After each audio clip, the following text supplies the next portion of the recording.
All right, on this one, what we're going to be doing is we're going to be using the properties of logarithms to expand this expression. So we're expanding log base 3 of a to the fifth power multiplied by the square root of b, all divided by c to the third power. And I've listed out the product, quotient, and power rules for logarithms over on the right-hand side.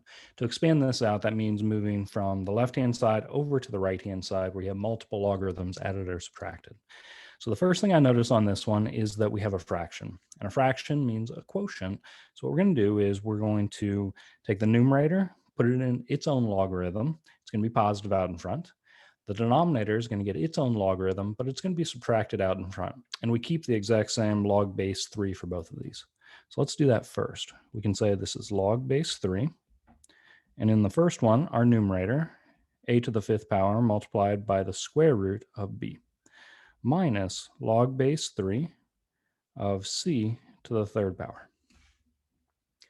From here, we can expand it out a little bit further in that we still have a multiplication going on inside of that first logarithm. That means a product. So we can split up the a to the fifth and the square root of b by saying, well, they each get their own logarithm, and it's going to be addition in between. They're both going to be positive logarithms. So let's do that next. We can say log base 3 of a to the fifth power plus log base 3 of the square root of b minus log base 3 of c to the third power. Now the last thing we want to do is move any exponents down in front by using the power rule.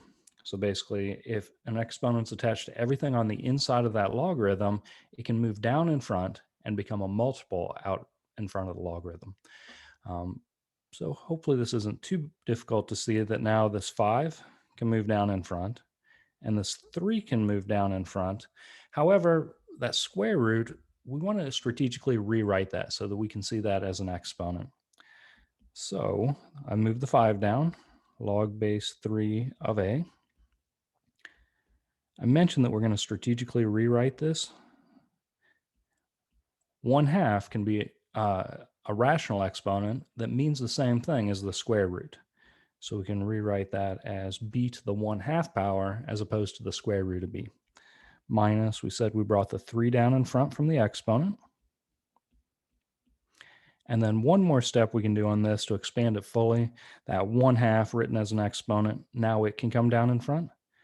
So our final answer is going to be 5 multiplied by log base 3 of a plus 1/2 multiplied by log base 3 of b minus 3 multiplied by log base 3 of c.